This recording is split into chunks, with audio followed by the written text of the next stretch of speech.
자, 여러분 반갑습니다. 자, 이번 시간에는 기존에 없던 내용 중에 하나 추가된 게 있어서 이 렌즈의 상 작도와 관련된 내용을 한번 다뤄보도록 하겠습니다. Let's go. 자, 이 내용을 시작하려면 먼저 우리는 물체를 어떻게 보는가에 관한 내용부터 알아야 됩니다. 자, 여기 인형이 하나가 있습니다. 인형을 우리가 보기 위해서는 일단 먼저 빛이 있어야 됩니다. 빛이 이 인형에 닿아서 이 닿은 부분에서 다시 반사가 이렇게 일어나게 되는 거죠. 자, 이렇게 사방으로 빛이 반사가 될 텐데 이때 우리 눈으로 들어온 빛, 우리는 이렇게 물체를 보게 되는 겁니다. 우리 눈에 들어온 빛만 인지할 뿐이지 이 물체가 어디에 있는지는 알 수 없습니다. 이게 무슨 말이냐 하면, 만약 눈과 인형 사이에 이렇게 벽이 하나 가로막고 있고요, 위에 거울이 있다라고 가정을 해보죠. 그럼 손에서 직접 반사된 빛은 우리 눈으로 들어올 수가 없습니다. 벽에 가로막히죠. 하지만 거울은 빛을 반사하기 때문에 거울에 반사된 빛은 우리 눈으로 들어올 수 있습니다. 우리 눈은 빛이 들어온 방향에 물체가 있는 걸로 인식을 하게 됩니다. 그래서 우리는 거울 뒤, 거울 속에 이 인형이 있는 걸로 보게 되는 거죠. 이렇게 우리 눈에 보이는 이 물체의 모습을 상이라고 이야기를 합니다. 이렇게 무수하게 많은 빛들 중에 우리 눈에 들어오는 빛을 이렇게 경로를 추적해서 그 상의 특성을 알아보는 이러한 방법을 우리는 광선 추적법이라고 부릅니다. 오늘 이 광선 추적법에 대해서 좀 자세하게 한번 살펴보도록 하죠. 자, 먼저 첫 단계, 물체에 빛이 부딪힙니다. 그러면 여기에서 사방으로 이렇게 난반사가 일어나게 됩니다.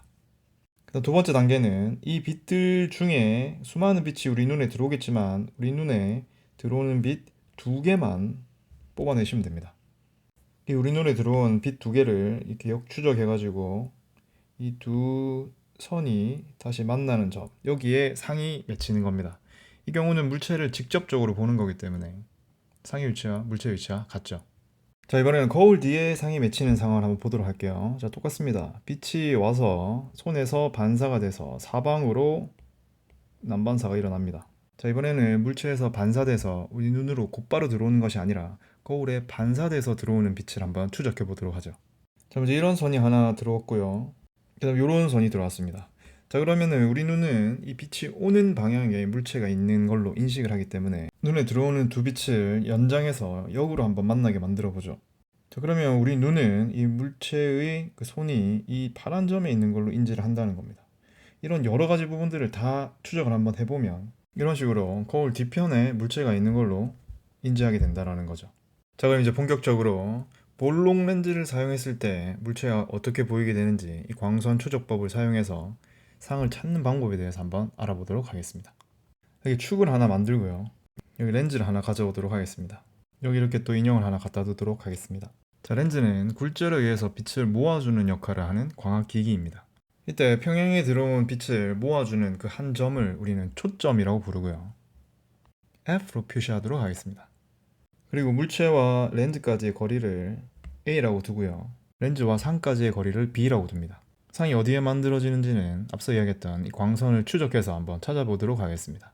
세 가지 광선이 필요합니다. 자, 먼저 빛이 손에서 반사돼서 난반사가 일어납니다. 그 광선 중에 이 광축에 수평하게 진행하는 빛을 하나 그립시다. 이 녀석은 렌즈를 지나며 굴절해서 초점을 지나가게 됩니다.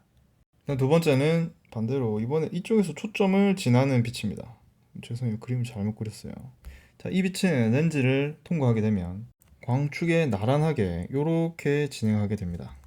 그 다음 마지막 세 번째는 렌즈 중심을 통과하는 빛입니다. 중심을 통과하는 빛은 그냥 직진합니다. 그러면 이 세 빛이 이 만나는 점, 이 점에 상이 생기는 겁니다. 그럼 대략 그 손에서 나온 빛이니까 이게 만나는 점에 손이 이렇게 만들어질 거고 나머지 부분들을 다 추적해 나가면 이런 형태로 상이 생겨나게 되겠죠.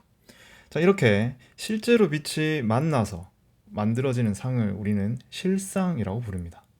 반면에 실제로 이렇게 빛이 만나는 게 아니라 아까 전에 거울에서 상이 생기는 것처럼 우리 눈으로 들어간 빛을 이렇게 역추적해서 거기에 상이 생기는 걸 찾아내는 이렇게 만들어지는 상을 우리는 허상이라고 부릅니다. 이 볼록 렌즈의 경우에도 이 물체의 위치가 어디에 있느냐에 따라서 상이 실상이 생길 수도 있고 허상이 생길 수도 있고요. 상이 생기지 않을 수도 있습니다. 그런 케이스들을 한번 살펴보도록 합시다. 자, 이렇게 가의 경우는 물체의 위치가 초점 길이의 2배보다 더 멀리 있는 경우, 나는 물체 위치가 초점 거리의 2배, 다는 초점 거리와 2배 초점 거리 사이, 라는 초점 거리에 물체가 있는 경우입니다. 여기 보시면 가의 경우에는 크기가 실제 물체보다 작은 상이 만들어지고요. 나의 경우는 실제 크기와 같은 실상, 다는 물체보다 큰 실상, 라는 상이 형성되지가 않습니다. 이 각각의 경우에 광선들이 실제 한 점에서 만나서 상이 만들어지기 때문에 전부 다 실상이 만들어지게 되는 거죠. 하지만 물체가 초점과 렌즈 사이에 위치하게 되면은 물체 한 점에서 난반사된 빛들이 렌즈를 통과한 뒤에 다시 만나지를 않습니다. 이 경우에 아까 처음에 봤던 거울처럼 이 진행하는 빛들을 거꾸로 거슬러 올라가서 만나는 점, 여기에 이제 상이 맺히게 되는 거죠. 이 경우에는 실제로 빛이 만나는 케이스가 아니기 때문에 우리는 허상이라고 부르는 겁니다. 그럼 상이 어디 맺히고 상의 크기가 물체보다 큰지 작은지 이렇게 다 그림을 그려서 확인해야 하느냐? 손으로 그리기가 쉽지 않죠. 그래서 공식이 하나가 있습니다. 그게 바로 렌즈 방정식이라는 겁니다. 저희 렌즈 방정식은 렌즈로부터 물체까지 거리 A 분의 1, 렌즈로부터 상까지의 거리 B 분의 1는 렌즈의 초점 분의 1 이렇게 표현할 수가 있는 거죠. 자, 이걸 활용한다면 그 물체의 위치와 그리고 초점 거리를 알고 있다면 상의 위치를 구할 수가 있습니다. 그리고 또 하나 더, 두 번째는 상의 크기가 어떠한지 배율을 m이라고 하고요. a분의 b로 구할 수가 있습니다. 자, 그럼 예제 문제를 한번 풀어볼까요? 자, 만약 렌즈로부터 물체까지 거리가 2cm, 초점 1cm, 그러면 상은 어디에 생기는가를 구해보도록 하죠. 그러면 저 식에 대입을 하면 2분의 1 플러스 b분의 1은 1분의 1 이렇게 되겠죠. 그러면 b의 값은 얼마가 됩니까? 2cm가 됩니다. 그럼 렌즈로부터 물체까지와 렌즈로부터 상까지의 거리가 같은 음을 알 수가 있죠.